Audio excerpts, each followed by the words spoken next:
भाजपा की मुख्यमंत्री भी कई अधिकारों से वंचित। डबल इंजन की सरकार होने के बावजूद भी नहीं मिले पूर्ण अधिकार। एलजी के दबाव में काम करेंगी दिल्ली की नई मुख्यमंत्री रेखा गुप्ता।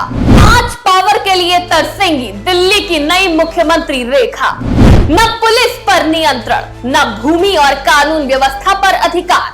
पहली बार विधायक बनी रेखा गुप्ता भले ही सीधा दिल्ली की मुख्यमंत्री बन गई है, पर उनके पास भी वो तमाम अधिकार नहीं होंगे जो अन्य शहरों के मुख्यमंत्रियों के पास होते हैं। दिल्ली के मुख्यमंत्री के पास कुछ ऐसी महत्वपूर्ण शक्तियां नहीं होती हैं जो भारत के अन्य पूर्ण राज्यों के मुख्यमंत्रियों के पास होती हैं।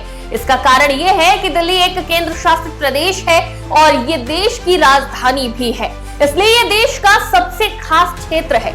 लिहाजा इसकी बहुत सी पावर्स केंद्र सरकार अपने पास रखती है। चलिए आपको बताते हैं उन 5 पावर्स के बारे में जो दिल्ली के मुख्यमंत्री के तौर पर रेखा गुप्ता के पास नहीं होंगे। पुलिस पर नियंत्रण नहीं। दिल्ली पुलिस केंद्र सरकार के गृह मंत्रालय के अधीन आती है। कानून व्यवस्था और अपराध नियंत्रण पर दिल्ली सरकार का कोई अधिकार नहीं है। अगर दिल्ली में कोई दंगा या कानून व्यवस्था की समस्या होती है तो मुख्यमंत्री पुलिस को सीधे आदेश दे ही नहीं सकते। भूमि पर नियंत्रण नहीं। दिल्ली में जमीन से जुड़े सभी मामलों का प्रबंधन केंद्रीय शहरी विकास मंत्रालय करता है। दिल्ली सरकार रियल एस्टेट या सरकारी जमीन पर सीधे नियंत्रण नहीं ले सकती। कानून व्यवस्था पर अधिकार नहीं। दिल्ली राज्य में कानून व्यवस्था बनाए रखना केंद्र सरकार की जिम्मेदारी है। दिल्ली सरकार किसी भी प्रकार के सुरक्षा बलों को तैनात करने या हटाने का फैसला नहीं कर सकती। म्युनिसिपल कॉर्पोरेशन पर पूरा नियंत्रण नहीं। दिल्ली का नगर निगम अलग इकाई के रूप में कार्य करता है और केंद्र सरकार के तहत आता है। दिल्ली सरकार का सीमित प्रभाव होता है नगर सेवाओं जैसे सफाई, सड़क मरम्मत आदि पर। हर काम में राज्यपाल की मंजूरी जरूरी। दिल्ली में उपराज्यपाल का रोल बहुत महत्वपूर्ण है। दिल्ली सरकार द्वारा बनाए गए कई कानूनों और नीतियों को लागू करने से पहले एलजी की मंजूरी जरूरी होती है।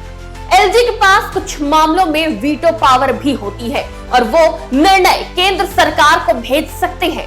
ऐसा दूसरे राज्यों में नहीं होता।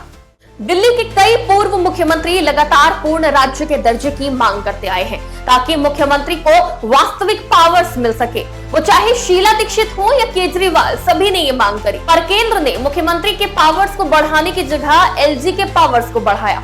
बता दें, कानून व्यवस्था, पुलिस और भूमि नियंत्रण केंद्र सरकार के पास रहने से मुख्यमंत्री कई बार फैसले लेने में असमर्थ होते हैं। राष्ट्रीय राजधानी होने के कारण केंद्र सरकार चाहती है कि दिल्ली की सुरक्षा और जमीन से जुड़े मामलों पर उसका सीधा नियंत्रण रहे। दिल्ली के मुख्यमंत्री और स्थानीय सरकार ये मानती है कि इससे उनकी शक्ति सीमित हो जाती है और जवाबदेही कम होती है। दिल्ली भारत की राजधानी है, इसलिए केंद्र सरकार यहाँ की सुरक्षा और प्रशासन पर सीधा नियंत्रण चाहती है। इसी कारण से दिल्ली को पूर्ण राज्य का दर्जा नहीं दिया गया है, जिसके चलते नई मुख्यमंत्री रेखा गुप्ता के भी हाथ कुछ मामलों में जरूर बंधे रहेंगे। फिलहाल के लिए इतना ही। देश और दुनिया की तमाम खबरों के लिए देखते रहिए आज की खबर।